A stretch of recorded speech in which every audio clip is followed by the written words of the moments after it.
नमस्कार। देश दुनिया में स्वागत है आपका। मैं हूं करमवीर और हमारे साथ हैं वरिष्ठ पत्रकार अफरोज रिजवी सर। सर, आपका बहुत बहुत स्वागत है कार्यक्रम में। नमस्कार। आज आज के जो मुद्दे हैं उनके बारे में हाईलाइट में बता दूं। आज पहला मुद्दा रहेगा कि हमारे यशस्वी प्रधानमंत्री हैं विश्वगुरु आदरणीय मोदी जी। तो वो एक पिक्चर आई थी लायंस द सिम्बा। तो सिम्बा की ससुराल बनतारा जामनगर गुजरात से माँ गंगा के मायके यानी कि गौमुख चले गए हो आए। और माँ गंगा ने उनको बुलाया था 2014 में। पहला मुद्दा तो ये है, इस पे बात करेंगे कि बनतारा वैध है कि अवैध है। वहां वो शेर को शीशे के बाहर से देख रहे थे। कई ट्वीट हो रहे हैं। पंडित जवाहरलाल नेहरू का फोटो दिखाया जा रहा है, इंदिरा गांधी का दिखाया जा रहा है। पहला मुद्दा ये है। दूसरा मुद्दा जो जुड़ा हुआ है, तो एक साउथ की एक्ट्रेस हैं रान्या राव। उनके फादर जो है वो आईपीएस हैं, रामचंद्र राव। और वो डीजीपी हैं कर्नाटक के। तो वो 14.2 किलो सोना के साथ पकड़ी गई हैं, 14 दिन की न्यायिक हिरासत में भेजी गई हैं। और जो तीसरा और अहम मुद्दा है जहाँ से हम शुरुआत करेंगे, वो हमारे मोदी जी के एक मित्र है mister Trump, my friend Trump. उनसे जुड़ा हुआ है। 2 अप्रैल से 100% हिंदुस्तान पे टैरिफ लगने जाना जा रहा है। अब विकसित भारत कैसे बनेगा, अमृतकाल चल ही रहा है। और मैंने कई बार अपने लाइव प्रोग्राम में भी कहा है कि मार्च से पूरे विश्व की स्थितियां बड़ी गंभीर होंगी, क्योंकि गुरु जो है अपने ग्रह दशा में बदलाव करेगा और अतिचारी होगा। तो आज इन्हीं मुद्दों पर बात करेंगे। सर, पहला मुद्दा। जी। मिस्टर ट्रम्प अमेरिका के राष्ट्रपति हैं। जी। तो उन्होंने टैरिफ 100% लगा ही दिया है। 2 अप्रैल से इंडिया पे लागू हो जाएगा। मोदी जी, अब विदेश मंत्रालय ने अभी तक क्यों नहीं बोला है। मोदी जी खैर वैसे भी सिम्बा की ससुराल से माँ गंगा के मायके तक हो ही आए हैं। जी। और चाइना, आप ही बता रहे थे कि चाइना ने बिल्कुल सख्त रुख अपनाया है। कनाडा पे ट्रम्प जी का अलग वो है। तो दुनिया में चल क्या रहा है और ट्रम्प चाहते क्या है सर? ट्रम्प का मामला ये है कि वो जिस दिन से उन्होंने शपथ ग्रहण की है, हालांकि वो आने से पहले ही ये संकेत देने लगे थे कि मैं आऊंगा तो बहुत उलटफेर करूंगा। हम्म। और मतलब उन्होंने एक एक करके करना भी शुरू कर दिया है। हम्म। तो उन्होंने जो अभी सब पर ये टैक्स लगाए हैं, हम्म। और उसमें उन्होंने ये सीधे तौर पर कहा है कि मैं किसी के साथ ज्यादती नहीं कर रहा हूँ, मैं टैक्स उन देशों पर वही टैक्स लगा रहा हूँ हम्म। जो टैक्स उन्होंने मुझ पर लगाए। जी। यानी इसको उन्होंने रेसिप्रोकल बताया है, यानी दोनों तरफ का, हम्म। कि ये तुमने लगाया तो ये हमने लगाया। हम्म। तो इस सिलसिले में चीन जो है अब भड़क उठा है। हम्म। चीन ने तो यहाँ तक कह दिया है कि अगर अमेरिका जो है अपने रुख में परिवर्तन नहीं लाता है और इस तरीके की बातें जारी रखता है कि नए नए टैक्स लगा करके चाइना पर, तो मैं हर तरह के उसके विरोध के लिए तैयार हूँ, हम्म। मैं जंग तक लड़ने को तैयार हूँ। यानी उन्होंने युद्ध का भी संकेत दिया कि हम्म। चीन जो है अमेरिका से युद्ध भी करने में सक्षम है। और हम्म। अगर ऐसा हुआ तो ये वो समझ लें कि बहुत ज़्यादा जो है उनका चाइना के लिए सख्त है। हम्म। तो वो ये समझे कि चाइना भी उसी तरह से सख्त है। हम्म। वो किसी भी तरह से अमेरिका को अब ये नहीं होने देगा कि वो हावी हो जाए। हम्म। तो चीन ने बहुत साफ कह दिया। उधर कनाडा के भी जस्टिन ट्रूडो ने भी ये बात कह दी है, बार बार उनसे फ़ोन पर उन्होंने टैक्स शुल्क लगाया है। वहाँ के भी पोजीशन बहुत, कनाडा में बहुत महंगाई हो जाएगी, बहुत वो हो जाएगी। तो अब ये कि हिंदुस्तान में भी लगा रहे हैं। हिंदुस्तान पे इसका क्या प्रभाव पड़ेगा और अभी तक हिंदुस्तान में क्यों तो विदेश मंत्रालय और मोदी जी चुप हैं? अब मोदी जी तो भाई ट्रम्प जी के दोस्त हैं। हम्म। डोनाल्ड ट्रम्प की उनकी दोस्ती ही रही है। हाउडी मोदी हुआ था। हाउडी मोदी हुआ था। हम्म। और वो मोदी जी ने जाके उनके इलेक्शन में यहाँ तक कहा प्रचार किया था, था, हाँ। प्रचार किया था हाँ। कि अब की भाई बार ट्रम्प सरकार। आपकी बार ट्रम्प सरकार।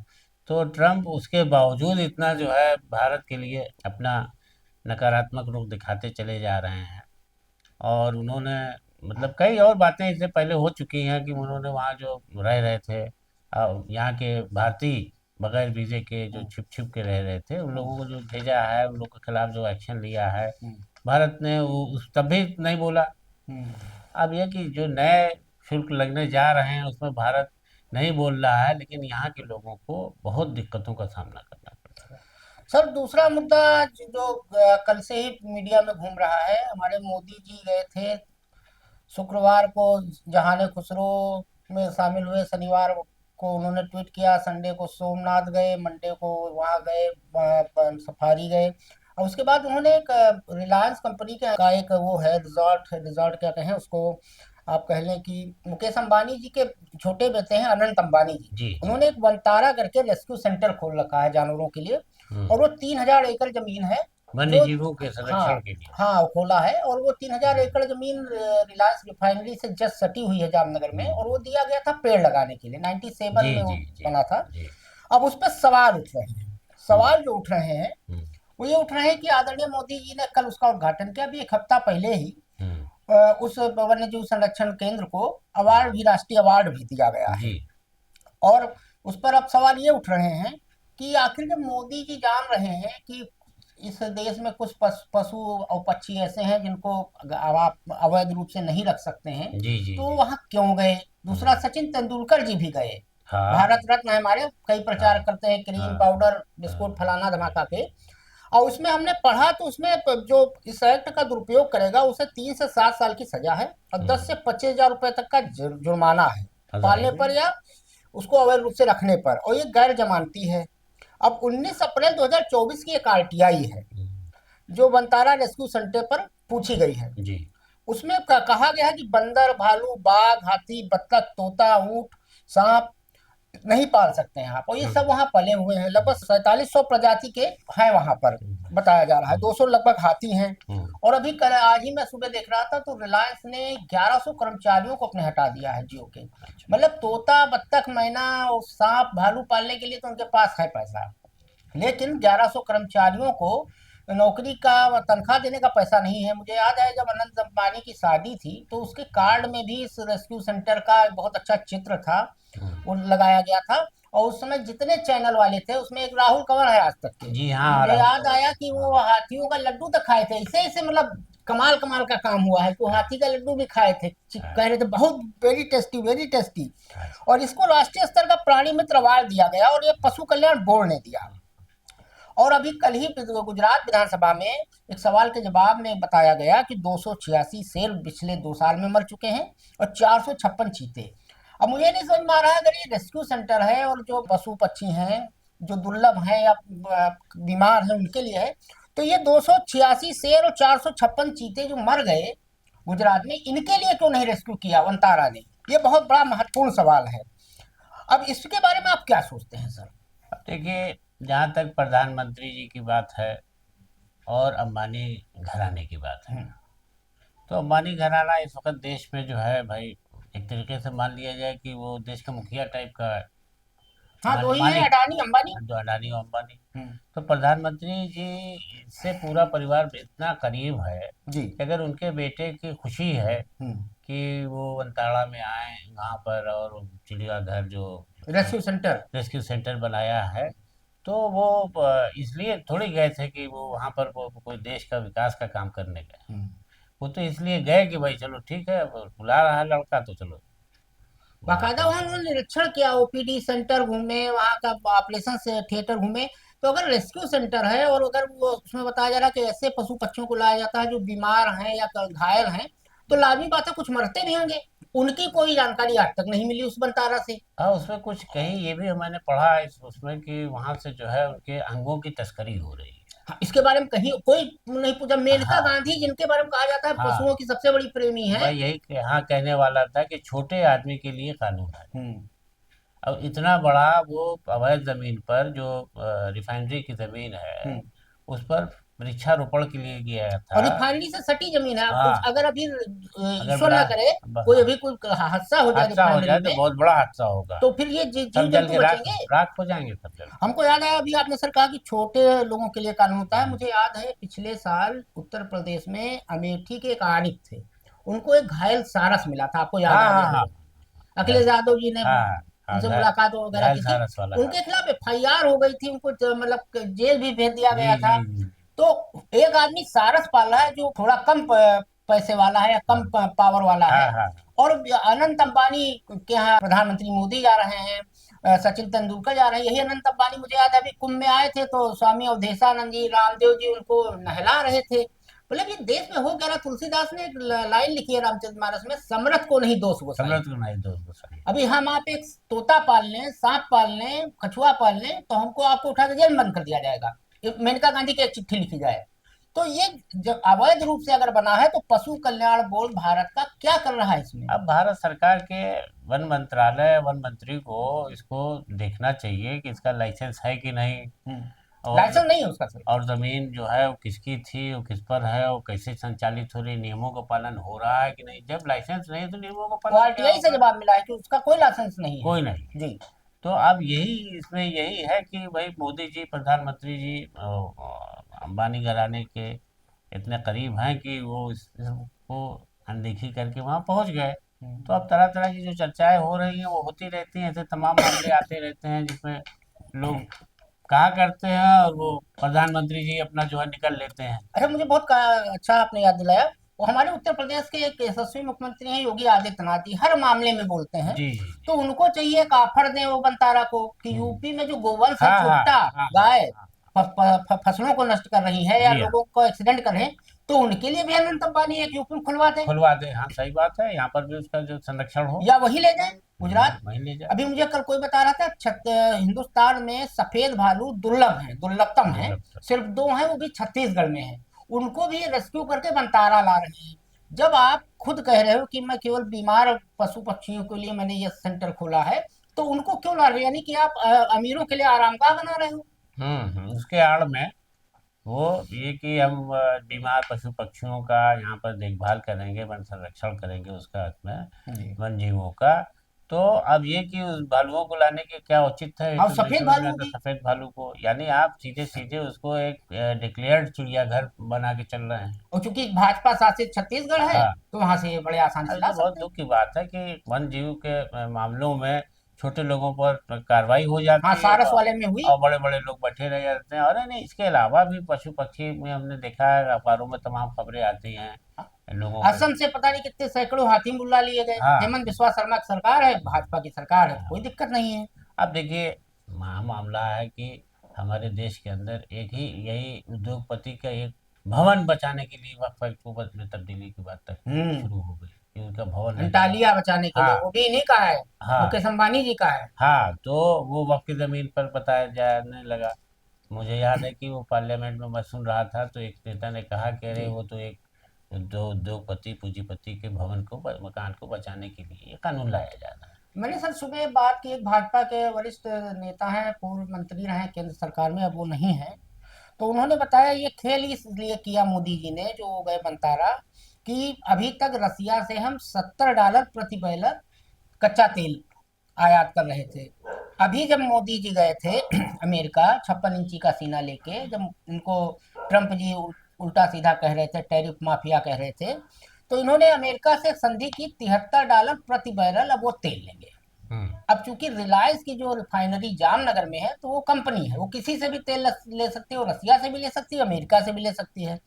तो उन पूर्व मंत्री ने बताया खाली उनको अंबानी जी को संतुष्ट करने के लिए उनके यहाँ वो गए कि भैया तुम ऐसा करो, $73 ले लो, 70 ना लो, अब अमेरिका के दबाव में हम हैं।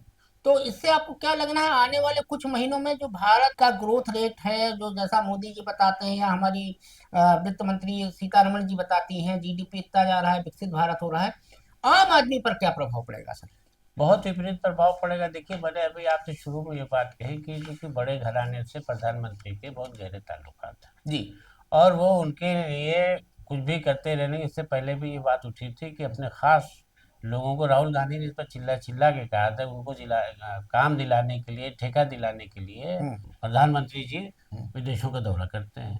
आज राहुल गांधी सुबह गए हैं, सुबह ही हाँ मुंबई गए हैं, हाँ और वहां धारावी का वो दौरा कर रहे थे हाँ। आज।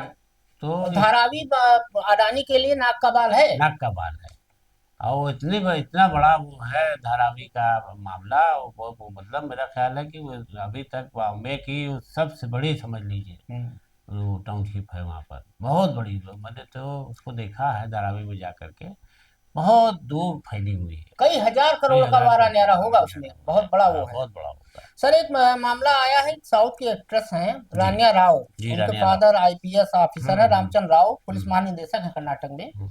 14.2 किलो सोना उनसे मिला है, हम्म। और जो जिसका की कीमत 12.56 करोड़ रुपए है। हम्म। 14 दिन की न्यायिक हिरासत में भेजी गई है। हम्म।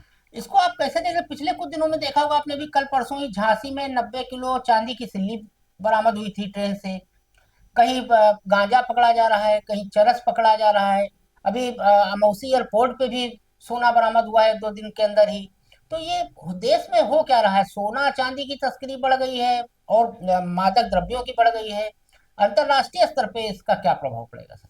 अंतर्राष्ट्रीय स्तर पर बहुत, मतलब समझ लिए कि जिसको कहते हैं कि एक तरीके से ये हो जाएगा कि अब मादक पदार्थ और ये सोना और ये सब तस्करी करने से लोगों में एक अजीब वो हो जाएगी कि लोगों को चीज़ ही नहीं मिलना मुश्किल हो जाएगी। सोना जो इतना महंगा होता जा रहा है, जो हाँ, आज ही एक आज रिपोर्ट देखिए। निकली है कि हाँ, महिलाएं अपना मंगलसूत्र तक गिरवी रख रही हाँ, हैं। गिरवी रख रही है। जी। खड़गे ने तो उस पर कहा भी है कि प्रधानमंत्री ने सही कहा था कि मंगलसूत्र छीनेंगे, तो हम्म। अभी बात सच महंगाई सच हो इतनी रही, बढ़ गई महंगाई है। इतनी बढ़ गई है।